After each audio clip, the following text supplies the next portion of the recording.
ਇਹਨੇ ਫਿਰ ਗੱਲ ਬਦਲਾ ਜੇ ਕੇ ਕਹਿ ਦਿੱਤਾ, ਮਹਾਰਾਜ ਜਦੋਂ ਮੈਂ ਅਰਦਾਸ ਕੀਤੀ ਸੀ ਨਾ, ਉਦੋਂ ਮੈਂ ਮਨੋ ਮਨੀ ਤੁਹਾਡਾ ਸਿੱਖ ਬਣ ਹੀ ਗਿਆ ਸੀ, ਮੈਂ ਸਿੱਖ ਸਮਝ ਕੇ ਅਰਦਾਸ ਕੀਤੀ ਸੀ। ਮਹਾਰਾਜ ਕਹਿਣ ਲੱਗੇ, ਮਨੋ ਮਨੀ ਸਿੱਖ ਨਹੀਂ ਬਣੀਦਾ। ਕਹਿਣ ਲੱਗਿਆ, ਫਿਰ ਸਿੱਖ ਕਿਵੇਂ ਬਣੀਦਾ ਹੈ? ਸਤਿਗੁਰੂ ਜੀ ਕਹਿਣ ਲੱਗੇ, ਖੰਡੇ ਦੀ ਪਹੌਲ ਛਕਣੀ ਪਏਗੀ 5 ਪਿਆਰਿਆਂ ਕੋਲੋਂ। ਹੁਣ ਇਹਨੂੰ ਪਤਾ ਸੀ ਮੈਂ ਪੀਰ ਦਾ ਸੇਵਕ ਹਾਂ, ਸਿੱਖ ਹਾਂ। ਇਹਨੇ ਆਪਣੇ ਅੰਦਰੋਂ ਆਵਾਜ਼ ਸੁਣੀ, ਕੰਨੀ ਕਤਰਾਇਆ ਤੇ ਕਹਿਣ ਲੱਗਿਆ, ਮਹਾਰਾਜ ਮੇਰੇ ਸਮਝ ਨਹੀਂ ਆਉਂਦੀ ਵੀ ਤੁਸੀਂ ਫਿਰ ਮੇਰਾ ਮਾਲ ਕਿਉਂ ਬਕਾਇਆ, ਨਾ ਮੈਂ ਤੁਹਾਡਾ ਸਿੱਖ ਤੇ ਮਾਲ ਬਕਾ ਦਿੱਤਾ ਤੁਸੀਂ, ਮੇਰੀ ਸਮਝ ਨਹੀਂ ਆ ਰਿਹਾ। ਸਤਿਗੁਰੂ ਜੀ ਨੇ ਸੋਚਿਆ ਵੀ ਇਹਨੂੰ ਹੁਣ ਕਿੰਨੀ ਵਾਰੀ ਆਖ ਲਿਆ, ਇਹ ਜਾਣ ਕੇ ਚਤਰਾਈ ਕਰ ਰਿਹਾ ਹੈ। ਤਾਂ ਸਤਿਗੁਰੂ ਜੀ ਨੇ ਇਹਨੂੰ ਇੱਕ ਸਾਖੀ ਸੁਣਾਈ। ਫਿਰ ਮਹਾਰਾਜ ਕਹਿਣ ਲੱਗੇ, ਕਹਿੰਦੇ ਇੱਕ ਯਾਤਰੀ ਆਪਣੇ ਰਾਹ ਤੇ ਤੁਰਿਆ ਜਾ ਰਿਹਾ ਸੀ। ਰਾਹ ਦੇ ਇੱਕ ਪਾਸੇ ਖੇਤ ਵਿੱਚ ਫਸਲ ਪੱਕੀ ਹੋਈ, ਖੇਤ ਦਾ ਰਾਖਾ ਕੋਲ ਨਹੀਂ। ਡੰਗਰ ਵੜ ਗਏ ਪੱਕੀ ਹੋਈ ਫਸਲ ਦੇ ਵਿੱਚ, ਫਸਲ ਉਜਾੜਨੀ ਸ਼ੁਰੂ ਕਰ ਦਿੱਤੀ। ਖੇਤ ਦਾ ਰਾਖਾ ਕੋਲ ਨਹੀਂ। ਰਾਹੀ ਦੇ ਮਨ ਵਿੱਚ ਦਇਆ ਆ ਗਈ ਵੀ ਇਸ ਵਿਚਾਰੇ ਕਿਸਾਨ ਦੀ ਮਿਹਨਤ ਖਰਾਬ ਹੋਏਗੀ, 6 ਮਹੀਨੇ ਦੀ ਪੱਕੀ ਹੋਈ ਫਸਲ ਹੈ, ਇਹ ਡੰਗਰ ਉਜਾੜ ਰਹੇ ਨੇ। ਕਹਿੰਦੇ ਉਹਨੇ ਕੀ ਕੀਤਾ, ਰਾਹੀ ਨੇ ਦਇਆ ਕਰਕੇ ਨਾ ਡੰਗਰ ਬਾਹਰ ਕੱਢ ਦਿੱਤੇ ਫਸਲ ਵਿੱਚੋਂ। ਹੁਣ ਮਹਾਰਾਜ ਕਹਿਣ ਲੱਗੇ, ਇੰਨੀ ਕੁ ਗੱਲ ਸੁਣਾ ਕੇ ਵੀ ਇਹ ਹੁਣ ਤੂੰ ਦੱਸ ਵੀ ਰਾਹੀ ਨੇ ਖੇਤ ਵਿੱਚੋਂ ਡੰਗਰ ਬਾਹਰ ਕੱਢ ਦਿੱਤੇ, ਇੰਨਾ ਕੁ ਕਰਨ ਦੇ ਨਾਲ ਰਾਹੀ ਖੇਤ ਦਾ ਮਾਲਕ ਬਣ ਗਿਆ? ਕਹਿਣ ਲੱਗਿਆ, ਨਹੀਂ ਜੀ, ਬਿਲਕੁਲ ਨਹੀਂ। ਖੇਤ ਤਾਂ ਉਸੇ ਦਾ ਹੈ ਜਿਹੜਾ ਖੇਤ ਦਾ ਮਾਲਕ ਹੈ। ਕਹਿਣ ਲੱਗੇ ਵੀ ਰਹਿਮ ਕਰਕੇ ਬਸ ਉਹਨੇ ਖੇਤ ਦਾ ਮਾਲਕ ਕੋਲ ਨਹੀਂ ਸੀ, ਡੰਗਰ ਕੱਢ ਦਿੱਤੇ ਬਸ। ਗੁਰੂ ਜੀ ਕਹਿਣ ਲੱਗੇ, ਇਸੇ ਤਰ੍ਹਾਂ ਤੂੰ ਅਰਦਾਸ ਕੀਤੀ, ਰਹਿਮ ਕਰਕੇ ਮੈਂ ਤੇਰਾ ਮਾਲ ਬਕਵਾ ਦਿੱਤਾ। ਜਿਵੇਂ ਡੰਗਰ ਪੱਕੀ ਫਸਲ ਵਿੱਚੋਂ ਕੱਢਣ ਤੋਂ ਬਾਅਦ ਰਾਹੀ ਖੇਤ ਦਾ ਮਾਲਕ ਨਹੀਂ ਬਣ ਸਕਦਾ, ਤਿਵੇਂ ਮੈਂ ਵੀ ਤੇਰਾ ਮਾਲ ਬਕਵਾਉਣ ਤੋਂ ਬਾਅਦ ਤੇਰਾ ਗੁਰੂ ਨਹੀਂ ਬਣ ਸਕਦਾ। ਆਪਾਂ ਵੀ ਕਈ ਵਾਰੀ ਸੋਚਦੇ ਹਾਂ ਵੀ ਮੇਰੀ ਤਾਂ ਅਰਦਾਸ ਗੁਰੂ ਜੀ ਸੁਣਦੇ ਨੇ, ਵੀ ਸ਼ਾਇਦ ਮੈਂ ਹੁਣ ਗੁਰੂ ਦਾ ਪੱਕਾ ਸਿੱਖ ਬਣ ਗਿਆ, ਹੁਣ ਤਾਂ ਮੈਨੂੰ ਅੰਮ੍ਰਿਤ ਛਕਣ ਦੀ ਕੋਈ ਲੋੜ ਹੀ ਨਹੀਂ। ਗੁਰੂ ਘਰ ਤਾਂ ਕੋਈ ਗੈਰ ਸਿੱਖ ਵੀ ਆ ਜਾਏ, ਉਹਦੀ ਵੀ ਮਹਾਰਾਜ ਸੁਣਨਗੇ, ਪਰ ਗੁਰੂ ਦਾ ਸਿੱਖ ਬਣਨ ਦੇ ਲਈ ਖੰਡੇ ਦੀ ਪਹੌਲ ਛਕਣੀ ਜ਼ਰੂਰੀ ਹੈ। ਇਸ ਨੇ ਫਿਰ ਉੱਥੇ ਖੰਡੇ ਦੀ ਪਹੌਲ ਛਕੀ ਤੇ ਆਪਣੇ ਲਾਲਾਂ ਵਾਲੇ ਪੀਰ ਨੂੰ ਤਿਲਾਂਜਲੀ ਦੇ ਦਿੱਤੀ। ਸਤਿਗੁਰੂ ਜੀ ਕਹਿਣ ਲੱਗੇ, ਹੁਣ ਤੂੰ ਮੇਰਾ ਸਿੱਖ ਹੈ, ਹੁਣ ਮੈਂ ਤੇਰੀ ਭੇਟਾ ਲੈਣ ਦਾ ਹੱਕ ਰੱਖਦਾ ਹਾਂ। ਗੁਰੂ ਪਿਆਰੀ ਸਾਧ ਸੰਗਤ ਜੀ, ਗੁਰੂ ਨਾਨਕ ਦੇਵ ਜੀ ਕਹਿੰਦੇ ਨੇ, ਸਿੱਖਾ ਗੁਰੂ ਧਾਰਨ ਕਰਨ ਤੋਂ ਬਿਨਾਂ, ਗੁਰੂ ਤੋਂ ਬਿਨਾਂ ਤੇਰਾ ਜੀਵਨ ਸੁਖਮਈ ਨਹੀਂ ਹੋ ਸਕਦਾ।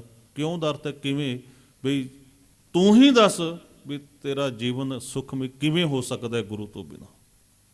ਯਾਨੀ ਕਿ ਪੱਕੀ ਗੱਲ ਹੈ, ਹੇ ਭਾਈ, ਗੁਰੂ ਧਾਰਨ ਕਰਨ ਦੀ ਅਤਿਅੰਤ ਲੋੜ ਹੈ। ਜਿਉ ਭਾਵੈ ਤਿਉ ਰਾਖ ਤੂੰ, ਮੈਂ ਅਵਰ ਨ ਦੂਜਾ ਕੋਏ ਰਹਾ।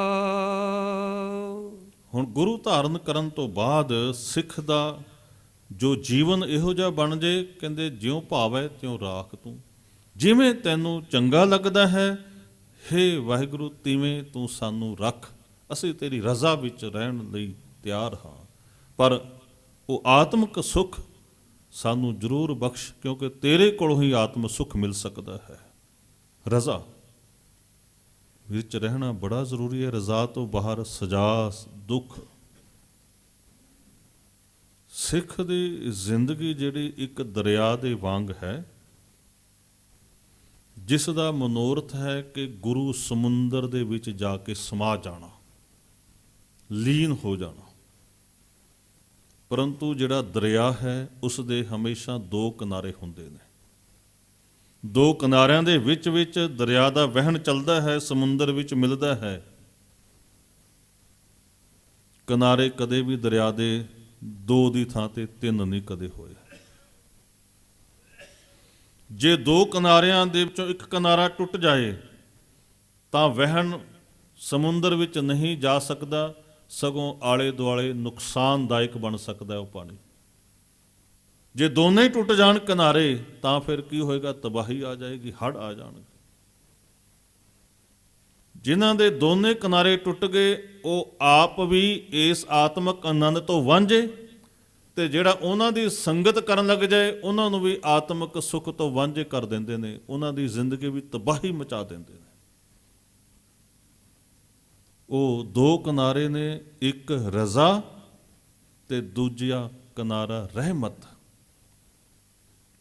ਕੁਝ ਮਿਲ ਗਿਆ ਅਰਦਾਸ ਕਰਨ ਤੋਂ ਬਿਨਾਂ ਹੀ ਜਾਂ ਅਰਦਾਸ ਕਰਕੇ, ਤਾਂ ਫਿਰ ਸਿੱਖ ਨੇ ਕਹਿਣਾ, ਹੇ ਦਾਤਾ ਤੇਰੀ ਰਹਿਮਤ ਹੈ। ਅਰਦਾਸਾਂ ਕਰਨ ਤੋਂ ਬਾਅਦ ਵੀ ਨਹੀਂ ਮਿਲਿਆ ਕੁਝ, ਫਿਰ ਕਹਿਣਾ, ਹੇ ਦਾਤਾ ਤੇਰੀ ਰਜ਼ਾ ਹੈ। ਤੀਜਾ ਕਿਨਾਰਾ ਦਰਿਆ ਦਾ ਨਹੀਂ ਹੁੰਦਾ, ਤੇ ਤੀਜਾ ਕਿਨਾਰਾ ਸਿੱਖੋ ਜ਼ਿੰਦਗੀ ਵਿੱਚ ਆਣ ਨਹੀਂ ਦੇਣਾ। ਤੀਜਾ ਰਾਰਾ ਰੋਸ। ਤਿੰਨ ਰਾਰੇ ਨੇ, ਰਾਰਾ ਰਜ਼ਾ, ਰਾਰਾ ਰਹਿਮਤ, ਤੇ ਰੋਸ ਵਾਲਾ ਕਿਨਾਰਾ ਕਦੇ ਨਹੀਂ ਆਣ ਦੇਣਾ। ਮਹਾਰਾਜ ਕਹਿੰਦੇ ਨੇ, ਅਗਿਆਨੀ ਮਨ ਰੋਸ ਕਰੇ। ਜਿਹਨੂੰ ਗਿਆਨ ਨਹੀਂ ਨਾ, ਉਹ ਰੋਸ ਕਰਦਾ ਹੈ। ਪਰ ਜਿਹੜਾ ਰਜ਼ਾ ਵਿੱਚ ਰਹਿੰਦਾ ਉਹ ਕਹਿੰਦਾ ਜਿਵੇਂ ਮਰਜ਼ੀ ਰੱਖ, ਅਮੀਰੀ ਦੇ ਗਰੀਬੀ ਦੇ, ਦੁਖੀ ਰੱਖ ਸੁਖੀ ਰੱਖ, ਕੋਈ ਨਹੀਂ, ਸਿਰਫ ਮੈਨੂੰ ਇਹ ਮੇਰੇ ਤੇ ਕਿਰਪਾ ਕਰ, ਮਤ ਦੇਖ ਭੂਲਾਂ ਵਿਸਰੈ, ਤੇਰਾ ਚਿੱਤ ਨਾ ਆਵੇ ਨਾ। ਮਤਾ ਮੈਂ ਸੁੱਖ ਵਿੱਚ ਤੈਨੂੰ ਭੁੱਲ ਜਾਵਾਂ, ਸੁੱਖ ਫਿਰ ਰੋਗ ਬਣ ਜਾਏਗਾ। ਦੁੱਖ ਦੇ ਭਾਵੇਂ, ਪਰ ਤੂੰ ਚਿੱਤ ਆਣਾ ਬੜਾ ਜ਼ਰੂਰੀ ਹੈ। ਇਸ ਲਈ ਮਹਾਰਾਜ ਕਹਿੰਦੇ ਨੇ, ਜਿਵੇਂ ਤੇਰੀ ਮਰਜ਼ੀ ਹੈ ਹੇ ਵਾਹਿਗੁਰੂ ਰੱਖ। ਮੈਂ ਨਹੀਂ ਕਹਿੰਦਾ ਮੈਨੂੰ ਅਮੀਰ ਬਣਾ ਦੇ, ਮੈਨੂੰ ਕੋਈ ਰਾਜਾ ਬਣਾ ਦੇ, ਪਰ ਮੇਰੀ ਇਹ ਬੇਨਤੀ ਹੈ, ਤੈਨੂੰ ਭਾ ਜਾਏ ਵੀ ਤੇਰੀ ਯਾਦ ਮੇਰੇ ਹਿਰਦੇ ਵਿੱਚ ਹਮੇਸ਼ਾ ਲਈ ਵਸਦੀ ਰਹੇ। ਨਾਨਕ ਬੇੜੀ ਸੱਚ ਕੀ, ਧਰੀਐ ਗੁਰ ਵਿਚਾਰ। ਹੁਣ ਇਸ ਭਵ ਸਾਗਰ ਨੂੰ ਪਾਰ ਲੰਘਣ ਲਈ ਕਹਿੰਦੇ ਬੇੜੀ ਦਾ ਹੋਣਾ ਬੜਾ ਜ਼ਰੂਰੀ ਹੈ। ਪਰ ਇਹ ਬੇੜੀ ਕਿਹੜੀ ਹੈ? ਸੱਚ ਦੀ। ਤਰੀਏ ਤਾਂ ਤਰਿਆ ਜਾ ਸਕਦਾ ਹੈ ਜਿਹਦੇ ਪੱਲੇ ਸੱਚ ਹੈ। ਹੁਣ ਸੱਚ ਵੀ ਪ੍ਰਾਪਤ ਕਰਨ ਲਈ ਗੁਰੂ ਦੇ ਸ਼ਬਦ ਦੀ ਵਿਚਾਰ ਕਰਨੀ ਜ਼ਰੂਰੀ ਹੈ।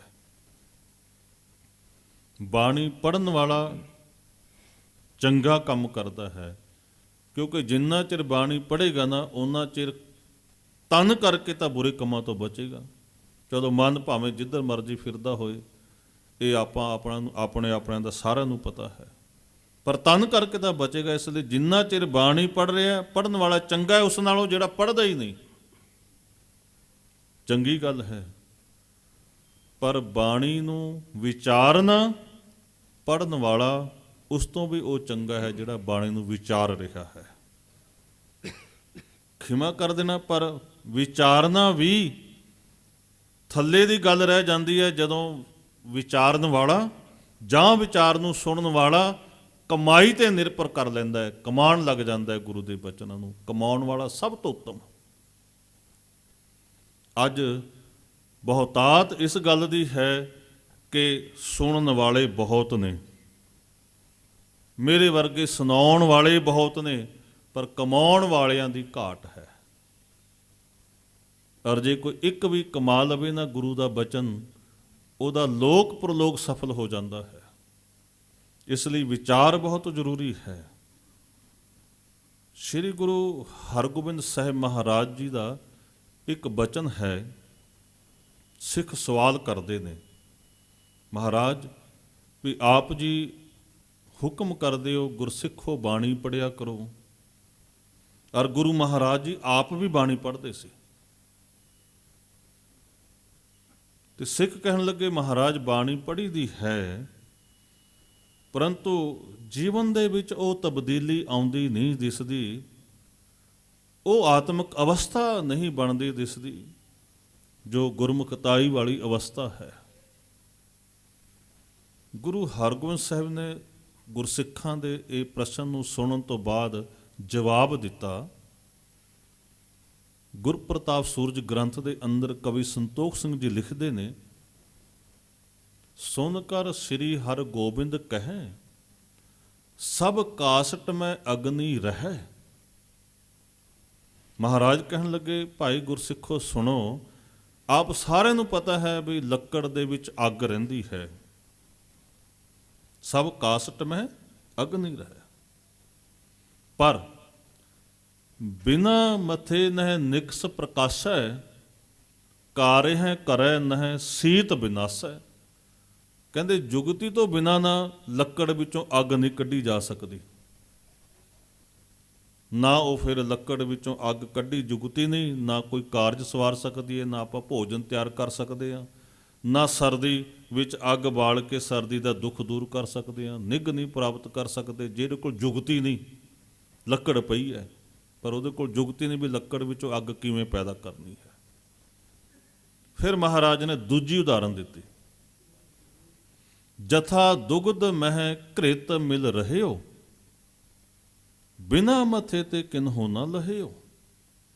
ਕਹਿੰਦੇ ਜਿਵੇਂ ਦੁੱਧ ਦੇ ਵਿੱਚ ਘਿਓ ਹੈ, ਪਰ ਰਿੜਕਣ ਤੋਂ ਬਿਨਾ ਇਹ ਵੀ ਜੁਗਤੀ ਹੈ, ਇਸ ਤੋਂ ਬਿਨਾ ਕਹਿੰਦੇ ਕਿਸੇ ਨੇ ਦੁੱਧ ਵਿੱਚੋਂ ਘਿਓ ਪ੍ਰਾਪਤ ਨਹੀਂ ਕੀਤਾ ਜਿਹਦੇ ਕੋਲ ਜੁਗਤੀ ਨਹੀਂ। ਉਹ ਤਾਂ ਆਖੇਗਾ ਦੁੱਧ ਵਿੱਚ ਘਿਓ ਹੈ ਨਹੀਂ, ਮੈਂ ਹੱਥ ਫੇਰ ਕੇ ਦੇਖ ਲਿਆ। ਪਰ ਜਿਹਦੇ ਕੋਲ ਜੁਗਤੀ ਹੈ ਉਹ ਵਰਤ ਕੇ ਜੁਗਤੀ ਨੂੰ ਦਿਖਾ ਦੇਵੇਗਾ, ਦੇਖ ਦੁੱਧ ਦੇ ਵਿੱਚੋਂ ਹੀ ਘਿਓ ਕੱਢਿਆ ਹੈ। ਜਥਾ ਦੁਗਧ ਮੈਂ ਘ੍ਰਿਤ ਮਿਲ ਰਹਿਓ, ਬਿਨਾ ਮੱਥੇ ਤੇ ਕਿਨਹੋ ਨਾ ਲਹਿਓ। ਤਿਮ ਸਤਿਗੁਰ ਕੇ ਸ਼ਬਦ ਮਝਾਰਾ, ਆਤਮ ਗਿਆਨ ਬਸੈ ਸੁਖ ਸਾਰਾ। ਮਹਾਰਾਜ ਕਹਿਣਗੇ ਤਿਵੇਂ ਜਿਵੇਂ ਦੁੱਧ ਵਿੱਚ ਘਿਓ, ਲੱਕੜ ਵਿੱਚ ਅੱਗ, ਤਿਵੇਂ ਗੁਰੂ ਦੇ ਸ਼ਬਦ ਦੇ ਵਿੱਚ ਆਤਮਿਕ ਗਿਆਨ ਵਸ ਰਿਹਾ ਹੈ, ਜਿਹੜਾ ਸ੍ਰੇਸ਼ਟ ਸੁਖ ਦੇਣ ਵਾਲਾ ਹੈ। ਪਰ ਗੁਰਸਿੱਖੋ ਜੁਗਤੀ ਨਹੀਂ ਜਿਹਦੇ ਕੋਲ, ਉਹ ਇਸ ਸ਼ਬਦ ਵਿੱਚੋਂ ਆਤਮਿਕ ਗਿਆਨ ਦਾ ਸੁਖ ਨਹੀਂ ਪ੍ਰਾਪਤ ਕਰ ਸਕਦਾ।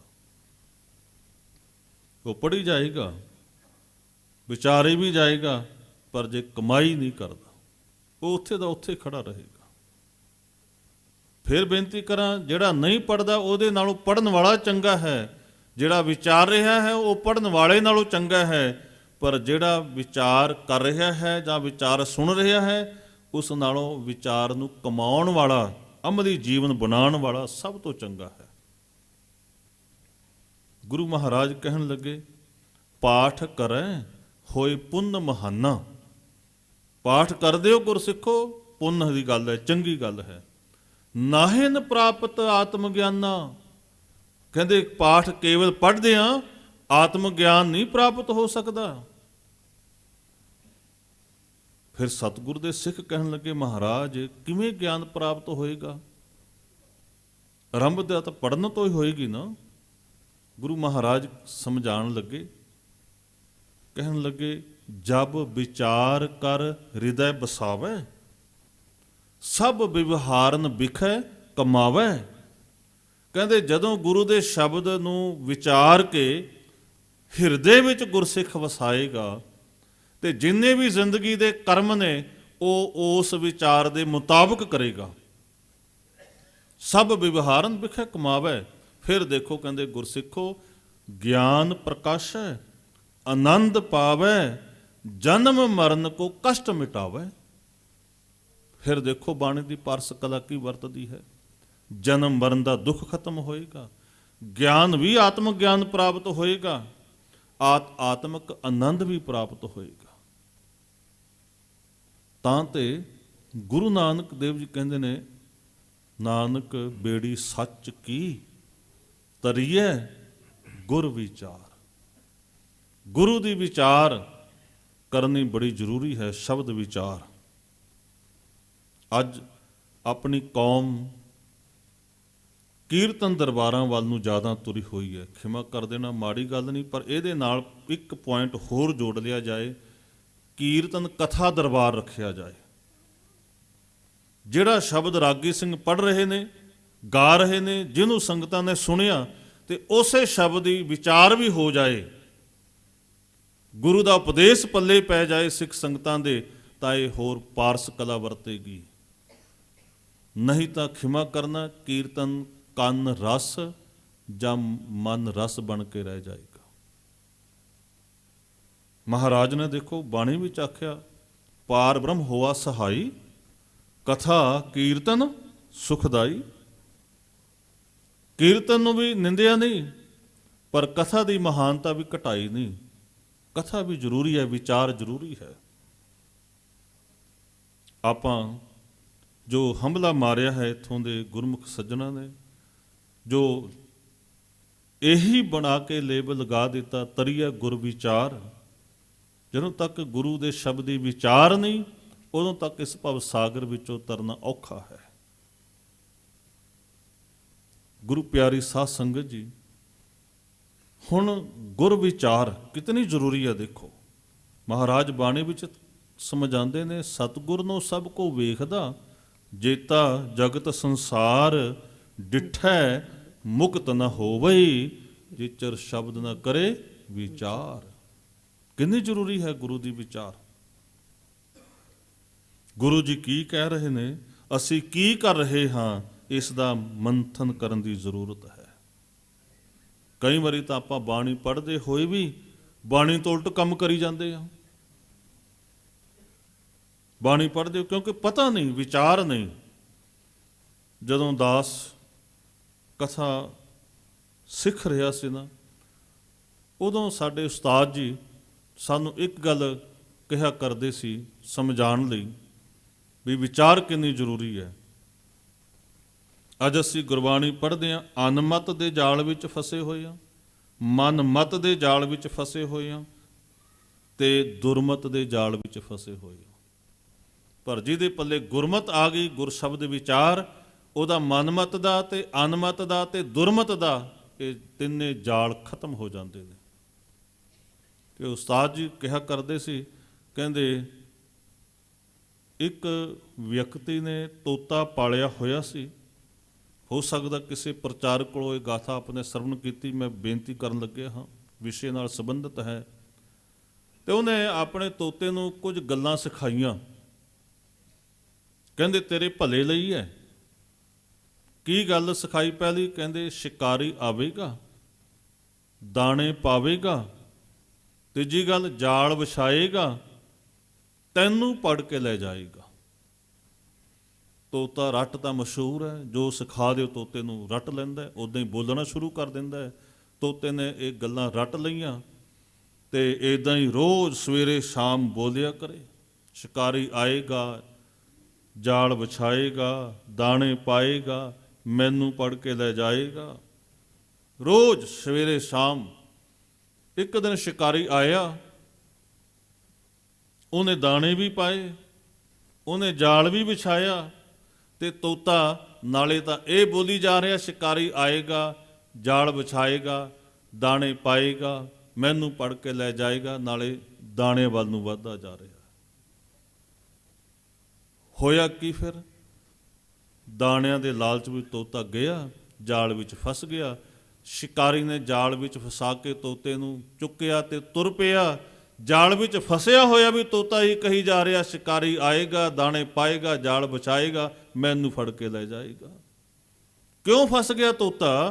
ਕਿਉਂਕਿ ਤੋਤੇ ਨੇ ਇਹ ਵਿਚਾਰੇ ਨਹੀਂ ਵੀ ਜੋ ਮੈਨੂੰ ਮੇਰੇ ਮਾਲਕ ਨੇ ਗੱਲ ਸਮਝਾਈ ਹੈ, ਇਹਦਾ ਅਰਥ ਕੀ ਹੈ, ਇਹਦੀ ਵਿਚਾਰ ਕੀ ਹੈ, ਇਹਦਾ ਉਪਦੇਸ਼ ਕੀ ਹੈ। ਅਸੀਂ ਵੀ ਗੁਰਬਾਣੀ ਪੜ੍ਹਦੇ ਹਾਂ ਤੇ ਗੁਰੂ ਮਹਾਰਾਜ ਨੇ ਜੋ ਗੁਰਬਾਣੀ ਵੀ ਸਮਝਾਇਆ, ਵਿਚਾਰ ਤੋਂ ਬਿਨਾਂ ਅਸੀਂ ਉਹੀ ਕੰਮ ਕਰੀ ਜਾਂਦੇ ਹਾਂ, ਉਹਨਾਂ ਜਾਲਾਂ ਵਿੱਚ ਫਸੀ ਜਾਂਦੇ ਹਾਂ ਜਿਨ੍ਹਾਂ ਤੋਂ ਮਹਾਰਾਜ ਨੇ ਸਾਨੂੰ ਗੁਰਬਾਣੀ ਦਾ ਵਿਚਾਰ ਉਪਦੇਸ਼ ਦੇ ਕੇ ਬਚਾਇਆ ਹੈ। ਇਸ ਲਈ ਸਤਿਗੁਰੂ ਗੁਰੂ ਨਾਨਕ ਦੇਵ ਮਹਾਰਾਜ ਕਹਿੰਦੇ ਨੇ, ਭਾਈ ਜੇ ਇਸ ਭਵ ਸਾਗਰ ਤੋਂ ਤਰਨਾ ਹੈ ਤਾਂ ਪਾਵਨ ਗੁਰੂ ਦੇ ਸ਼ਬਦ ਦੀ ਵਿਚਾਰ ਦੇ ਨਾਲ ਜੁੜਨਾ ਜ਼ਰੂਰੀ ਹੈ। ਇੱਕ ਆਵਹਿ ਇੱਕ ਜਾਵਹੀ, ਪੂਰ ਭਰੇ ਅਹੰਕਾਰ। ਸੰਸਾਰ ਵਿੱਚ ਕਹਿੰਦੇ ਨੇ ਕਈ ਵਿਅਕਤੀ ਆ ਰਹੇ ਨੇ, ਕਈ ਜਾ ਰਹੇ ਨੇ। ਇਹ ਉਸ ਦਾ ਖੇਲ ਹੈ। ਆਮਨ ਜਾਨ ਇੱਕ ਖੇਲ ਬਣਾਇਆ, ਆਗਿਆਕਾਰੀ ਕੀਨੀ ਮਾਇਆ। खेल है। जैसे हरट की माल टिंड लगत है, एक सखनी एक फिर होर प्रयत है, तैसो ही ये खेल खसम का ज्यों उसकी वडियाई। ਇੱਕ ਦਾ ਇੱਥੇ ਅਰਥ ਹੈ ਕਈ। ਗੁਰਬਾਣੀ ਵਿਆਕਰਨ ਮੁਤਾਬਕ ਈੜੀ ਨੂੰ ਸਿਹਾਰੀ, ਕੱਕੇ ਨੂੰ ਵੀ ਸਿਹਾਰੀ, ਇਹਦਾ ਅਰਥ ਹੈ ਬਹੁਵਚਨ ਦੇ ਵਿੱਚ। ਉਂਝ ਆਪਾਂ ਜੇ ਇੱਕ ਬੋਲਾਂਗੇ ਤਾਂ ਸੁਣਨ ਵਿੱਚ ਲੱਗੇਗਾ ਕੇਵਲ ਇੱਕ ਵਿਅਕਤੀ ਦੀ ਗੱਲ ਕੀਤੀ ਜਾ ਰਹੀ ਹੈ। ਨਹੀਂ, ਜਦੋਂ ਕੱਕੇ ਨੂੰ ਸਿਹਾਰੀ ਆ ਜਾਏ ਨਾਲ ਤਾਂ ਅਰਥ ਬਹੁਵਚਨ ਵਿੱਚ ਬਣ ਜਾਂਦਾ ਵੀ ਕਈ ਆ ਰਹੇ ਨੇ ਸੰਸਾਰ ਵਿੱਚ, ਕਈ ਜਾ ਰਹੇ ਨੇ। ਕਹਿੰਦੇ ਪਰ ਜਾਣ ਵੇਲੇ ਹੰਕਾਰ ਨਾਲ ਭਰੇ ਹੋਏ, ਆਉਣ ਵੇਲੇ ਅਹੰਕਾਰ ਨਾਲ ਭਰੇ ਹੋਏ। ਇਹ ਉਹਨਾਂ ਦੀ ਜ਼ਿੰਦਗੀ ਬਣ ਗਈ। ਕਿਹਨਾਂ ਦੀ? ਜਿਨ੍ਹਾਂ ਨੇ ਗੁਰੂ ਦੀ ਵਿਚਾਰ ਨੂੰ ਸੁਣਿਆ ਹੀ ਨਹੀਂ, ਜਿਹੜੇ ਗੁਰੂ ਕੋਲ ਆਏ ਹੀ ਨਹੀਂ। ਜੇ ਸੁਣਿਆ ਤਾਂ ਗੁਰੂ ਦੇ ਵਿਚਾਰ ਨੂੰ ਮੰਨਿਆ ਹੀ ਨਹੀਂ। ਉਹ ਹੰਕਾਰ ਨਾਲ ਭਰੇ ਹੋਏ ਸੰਸਾਰ ਵਿੱਚ ਜ਼ਿੰਦਗੀ ਬਤੀਤ ਕਰਦੇ ਨੇ। ਅਹੰਕਾਰੀ ਮਨੁੱਖ ਸੁੱਖ ਦੀ ਨੀਂਦ ਨਹੀਂ ਸੌਂ ਸਕਦਾ। ਹੰਕਾਰੀ ਮਨੁੱਖ ਪਰਮਾਤਮਾ ਦੀ ਹਜ਼ੂਰੀ ਵਿੱਚ, ਗੁਰੂ ਦੀ ਹਜ਼ੂਰੀ ਵਿੱਚ ਪ੍ਰਵਾਨ ਨਹੀਂ ਹੋ ਸਕਦਾ। ਬਾਣੀ ਵਿੱਚ ਮਹਾਰਾਜ ਕਹਿੰਦੇ ਨੇ, ਹਰ ਜੀਓ ਅਹੰਕਾਰ ਨਾ ਭਾਵਈ, ਵੇਦ ਕੂਕ ਸੁਣਾਵੇ। ਅਹੰਕਾਰ ਤਾਂ ਗੁਰੂ ਜੀ ਕਹਿੰਦੇ ਨੇ ਮਨ ਦੇ ਉੱਤੇ ਸਮਝ ਲਓ ਥੰਧਿਆਈ ਹੈ ਲੱਗੀ ਹੋਈ। ਜਿਵੇਂ ਆਪਾਂ ਬਰਤਨ ਕੋਈ ਖਰਾਬ ਹੋ ਜਾਏ, ਪਾਣੀ ਨਾਲ ਸਾਫ਼ ਕਰ ਲਈਦਾ ਹੈ, ਪਰ ਜੇ ਬਰਤਨ ਦੇ ਵਿੱਚ ਥਿੰਧਾਪੁਣ ਜੰਮ ਜਾਏ ਫਿਰ ਕੇਵਲ ਪਾਣੀ ਨਾਲ ਨਹੀਂ, ਫਿਰ ਉਸ ਦੇ ਨਾਲ ਸਵਾਹ ਵਰਤਣੀ ਪੈਂਦੀ ਹੈ, ਵਿਮ ਵਰਤਣਾ ਪੈਂਦਾ ਹੈ, ਤਾਂ ਉਹਦਾ ਥਿੰਧਾਪਣ ਉਤਰਦਾ ਹੈ। ਗੁਰੂ ਮਹਾਰਾਜ ਕਹਿੰਦੇ ਨੇ ਹੰਕਾਰੀ ਮਨੁੱਖ ਦੇ ਮਨ ਸਮਝ ਲਓ ਹੰਕਾਰ ਦੇ ਥਿੰਦੇ ਪੁਣ ਦੇ ਨਾਲ ਲਿਬੜੇ ਪਏ ਨੇ। ਤੇ ਉਹਨਾਂ ਨੂੰ ਸਾਫ਼ ਕਿਵੇਂ ਕੀਤਾ ਜਾਏਗਾ? ਸਾਧ ਸੰਗਤ ਦੀ ਚਰਨ ਧੂੜ ਦੇ ਨਾਲ। ਬਾਣੀ ਵਿੱਚ ਬਚਨ ਹੈ, ਅਹੰਕਾਰ ਮਨ ਪੂਰ ਥਿੰਧਾਈ। ਅਹੰਕਾਰ ਮਨ ਦੇ ਉੱਤੇ ਥਿੰਧਾਪਣ ਪੂਰਿਆ ਪਿਆ ਹੈ। ਅਹੰਕਾਰ ਮਨ ਪੂਰ ਥਿੰਧਾਈ, ਸਾਧ ਧੂਰ ਕਰ ਸ਼ੁੱਧ ਮੰਜਾਈ। ਗੁਰੂ ਦੀ ਕਹਿੰਦੇ ਧੂੜ ਦੇ ਨਾਲ ਇਸ ਨੂੰ ਸ਼ੁੱਧ ਕੀਤਾ ਜਾ ਸਕਦਾ ਹੈ, ਮਾਂਜਿਆ ਜਾ ਸਕਦਾ ਹੈ। ਗੁਰੂ ਸੰਗਤ ਵਿੱਚ ਜਦੋਂ ਆਈਏ ਤਾਂ ਅਹੰਕਾਰ ਨਾ ਲੈ ਕੇ ਆਈਏ ਵੀ ਮੈਂ ਕੋਈ ਬਹੁਤ ਵੱਡੀ ਪਦਵੀ ਦਾ ਮਾਲਕ ਹਾਂ, ਜਾਂ ਮੈਂ ਬਹੁਤ ਅਮੀਰ ਹਾਂ, ਜਾਂ ਮੈਂ ਬਹੁਤ ਸੁੰਦਰ ਹਾਂ। ਹਰ ਪ੍ਰਕਾਰ ਦਾ ਅਹੰਕਾਰ ਛੱਡ ਕੇ ਫਿਰ ਗੁਰੂ ਦੀ ਸ਼ਰਨ ਵਿੱਚ ਆਈਏ ਤਾਂ ਕੁਝ ਲਾਹਾ ਪ੍ਰਾਪਤ ਕੀਤਾ ਜਾ ਸਕਦਾ ਹੈ। ਪਰ ਅਹੰਕਾਰ ਛੱਡਣਾ ਬੜਾ ਔਖਾ ਹੈ। ਜਿਸ ਚੀਜ਼ ਦਾ ਹੰਕਾਰ ਹੋਏ ਨਾ, ਜਦੋਂ ਤੱਕ ਉਹ ਚੀਜ਼ ਨਹੀਂ ਚਲੇ ਜਾਂਦੀ ਉਦੋਂ ਤੱਕ ਅਹੰਕਾਰ ਵੀ ਨਹੀਂ ਜਾਂਦਾ। ਜਿਸ ਤੇ ਗੁਰੂ ਜੀ ਕਿਰਪਾ ਕਰ ਦੇਣ ਉਹ ਫਿਰ ਗੁਰੂ ਦੀ ਬਖਸ਼ੀ ਦਾਤ ਵੀ ਵਰਤਦਾ ਹੈ, ਪਰ ਨਿਮਰਤਾ ਦੇ ਵਿੱਚ ਰਹਿ ਕੇ ਗੁਰੂ ਦੀ ਖੁਸ਼ੀ ਵੀ ਪ੍ਰਾਪਤ ਕਰ ਲੈਂਦਾ ਹੈ। ਗੁਰੂ ਪਿਆਰੀ ਸਾਧ ਸੰਗਤ ਜੀ, ਇਸ ਤੋਂ ਇਹ ਕਿਉਂਕਿ ਤੇਪਦੇ ਸ਼ਬਦ ਵਾਲਾ ਸ਼ਬਦ ਹੈ ਤੇ ਇਸ ਪਾਵਨ ਸ਼ਬਦ ਦਾ ਜਿਹੜਾ ਪਹਿਲਾ ਪਦ ਆਪਾਂ ਵਿਚਾਰ ਰਹੇ ਹਾਂ, ਦੂਜੀ ਪੰਕਤੀ ਵਿਚਾਰੀ ਹੈ। ਕਹਿੰਦੇ ਕਈ ਆ ਰਹੇ ਨੇ, ਕਈ ਜਾ ਰਹੇ ਨੇ, ਪਰ ਹੰਕਾਰ ਨਾਲ ਭਰੇ ਆ ਰਹੇ ਨੇ, ਅਹੰਕਾਰ ਨਾਲ ਭਰੇ ਜਾ ਰਹੇ ਨੇ। ਅਜਿਹੇ ਲੋਕ ਆਪਣੇ ਇਸ ਮਨੁੱਖਾ ਜੀਵਨ ਦਾ ਕੋਈ ਵੀ ਸੁੱਖ ਪ੍ਰਾਪਤ ਨਹੀਂ ਕਰ ਸਕਦੇ। ਮਨ ਹੱਠ ਮਤੀ ਬੂਢੀਐ, ਗੁਰਮੁਖ ਸੱਚ ਸੋਤਾਰ। ਮਨਮੁਖ ਆਪਣੀ ਮਤ ਨੂੰ ਵਰਤ ਕੇ ਇਸ ਭਵਸਾਗਰ ਵਿੱਚ ਮੋਹ ਰੂਪੀ ਚਿੱਕੜ ਵਿੱਚ ਫਸ ਕੇ ਡੁੱਬ ਰਹੇ ਨੇ। ਪਰ ਜਿਹੜੇ ਗੁਰਮੁਖ ਨੇ ਉਹ ਇਸ ਮੋਹ ਤੋਂ ਬਚ ਗਏ, ਕਿਉਂਕਿ ਉਹਨਾਂ ਨੇ ਗੁਰੂ ਦਾ ਪੱਲਾ ਪਕੜ ਲਿਆ। ਸਮਾਂ ਸਮਾਪਤ ਹੋਣ ਵਾਲਾ ਹੈ। ਸੰਖੇਪ ਬੇਨਤੀ ਕਰਦੇ ਹਾਂ ਇਸ ਪਹਿਲੇ ਪਦੇ ਦੀ ਔਰ ਰਹੋ ਦੇ ਪਦੇ ਦੀ ਸੰਖੇਪ ਜੋ ਮਹਾਰਾਜ ਨੇ ਬਾਣੀ ਵਿੱਚ ਫਰਮਾਇਆ। ਕਹਿਣ ਲੱਗੇ, ਸਤਿਗੁਰ ਬੋਹਿਥ ਹਰ ਨਾਮ ਹੈ। ਸਤਿਗੁਰੂ ਨਾਮ ਦਾ ਜਹਾਜ਼ ਹੈ। ਬੋਹਿਤ ਦਾ ਅਰਥ ਹੈ ਪਾਣੀ ਤੇ ਤੈਰਨ ਵਾਲਾ ਜਹਾਜ਼। ਸਤਿਗੁਰ ਬੋਹਿਤ ਹਰ ਨਾਮ ਹੈ, ਕਿਤ ਬਿਦ ਚੜਿਆ ਜਾਏ। ਇਹ ਸਵਾਲ ਆ ਗਿਆ ਸਾਹਮਣੇ। ਸਤਿਗੁਰੂ ਨਾਮ ਦਾ ਜਹਾਜ਼ ਹੈ ਤੇ ਕਿਹੜੀ ਵਿਧੀ ਅਪਣਾਈ ਜਾਏ ਵੀ ਇਹਦੇ ਵਿੱਚ ਜਹਾਜ਼ ਵਿੱਚ ਸਵਾਰ ਹੋਇਆ ਜਾਏ। ਪਰ ਸਵਾਲ ਦਾ ਹੱਲ ਵੀ ਮਹਾਰਾਜ ਨੇ ਆਪ ਹੀ ਕਰ ਦਿੱਤਾ ਅਗਲੀ ਪੰਕਤੀ ਵਿੱਚ ਵੀ ਗੁਰਸਿੱਖਾ ਤੇਰੇ ਲਈ ਮੈਂ ਮਸਲਾ ਹੱਲ ਕਰ ਦਿੱਤਾ। ਕਹਿਣ ਲੱਗੇ ਸਤਿਗੁਰ ਬੋਹਿਤ ਹਰ ਨਾਮ ਹੈ, ਕਿਤ ਬਿਦ ਚੜਿਆ ਜਾਏ। ਸਤਿਗੁਰ ਕੈ ਭਾਣੈ ਜੋ ਚੱਲੈ, ਵਿੱਚ ਬੋਹਿਤ ਬੈਠਾ ਆਏ। ਜਿਹੜਾ ਸਤਿਗੁਰ ਦੇ ਭਾਣੇ ਵਿੱਚ ਚੱਲਣ ਲੱਗ ਪਿਆ, ਸਮਝੋ ਸਤਿਗੁਰੂ ਦੇ ਇਸ ਨਾਮ ਰੂਪੀ ਜਹਾਜ਼ ਵਿੱਚ ਬੈਠ ਗਿਆ। ਤੇ ਫਿਰ ਆਪਾਂ ਪੜ੍ਹਦੇ ਹੀ ਹਾਂ, ਵਾਹਿਗੁਰੂ ਨਾਮ ਜਹਾਜ਼ ਹੈ ਚੜ੍ਹੇ ਸੋ ਤਰੇ ਪਾਰ। ਜਿਹੜਾ ਚੜ੍ਹ ਗਿਆ, ਜਿਹੜਾ ਭਾਣੇ ਵਿੱਚ ਆ ਗਿਆ, ਉਹ ਫਿਰ ਇਸ ਭਵ ਸਾਗਰ ਵਿੱਚ ਡੁੱਬਦਾ ਨਹੀਂ, ਕਿਉਂਕਿ ਗੁਰੂ ਤਰਨ ਤਾਰਨ ਹੈ। ਗੁਰੂ ਆਪ ਵੀ ਤਰਦਾ ਹੈ ਸੰਸਾਰ ਤੋਂ, ਤੇ ਜਿਹੜਾ ਵਿੱਚ ਬੈਠ ਜਾਏ, ਗੁਰੂ ਦੀ ਆਗਿਆ ਮੰਨਣ ਲੱਗ ਜਾਏ, ਉਸ ਨੂੰ ਵੀ ਇਸ ਭਵ ਸਾਗਰ ਵਿੱਚੋਂ ਪਾਰ ਲੰਘਾ ਦਿੰਦਾ ਹੈ। ਅੱਜ ਦਾ ਜੋ ਵਿਸ਼ਾ ਇਹੀ ਸੀ ਕਿ ਗੁਰੂ ਦੀ ਰਜ਼ਾ ਵਿੱਚ ਆ ਜਾਈਏ। ਗੁਰੂ ਤੋਂ ਬਿਨਾਂ ਕੋਈ ਗਤੀ ਨਹੀਂ। ਗੁਰੂ ਵਾਲਾ ਬਣ ਕੇ ਗੁਰੂ ਗੁਰੂ ਜਪੀਏ। ਮਹਾਰਾਜ ਕਹਿੰਦੇ ਨੇ, ਗੁਰੂ ਗੁਰੂ ਗੁਰ ਕਰ ਮਨ ਮੋਰ, ਗੁਰੂ ਬਿਨਾ ਮੈਂ ਨਾਹੀਂ ਹੋਰ। ਹਰ ਬਿਨ ਜੀਓ ਜਲ ਬਲ ਜਾਓ, ਮੈਂ ਆਪਣਾ ਗੁਰ ਪੁੱਛ ਦੇਖਿਆ, ਅਬਰ ਨਾਹੀਂ ਥਾਉ। ਬਾਕੀ ਸ਼ਬਦੀ ਵਿਚਾਰ ਆਪ ਜੀ ਕੱਲ ਸ਼ਾਮ ਦੇ ਦੀਵਾਨ ਵਿੱਚ ਸਰਵਣ ਕਰੋਗੇ। ਅੱਜ ਦੀ ਇਹ ਵਿਚਾਰ ਕਰਦਿਆਂ ਹੋਈਆਂ ਬੇਅੰਤ ਭੁੱਲਾਂ ਖਿਮਾ ਕਰ ਦੇਣੀਆਂ ਜੀ। ਗੁਰੂ ਮਹਾਰਾਜ ਜੀ ਕਿਰਪਾ ਕਰਨ, ਇਹ ਪਾਵਨ ਵਿਚਾਰ ਸਾਡੇ ਸਾਰਿਆਂ ਦੇ ਹਿਰਦਿਆਂ ਅੰਦਰ ਵਸ ਜਾਏ। ਆਓ ਦੁਬਾਰਾ ਫਿਰ ਸ੍ਰੀ ਗੁਰੂ ਗੋਬਿੰਦ ਸਿੰਘ ਮਹਾਰਾਜ ਜੀ ਵੱਲੋਂ ਬਖਸ਼ਿਸ਼ ਕੀਤੀ ਫਤਿਹ ਦੀ ਸਾਂਝ ਕਰਕੇ ਖੁਸ਼ੀਆਂ ਪ੍ਰਾਪਤ ਕਰੀਏ। ਵਾਹਿਗੁਰੂ ਜੀ ਕਾ ਖਾਲਸਾ, ਵਾਹਿਗੁਰੂ ਜੀ ਕੀ ਫਤਿਹ।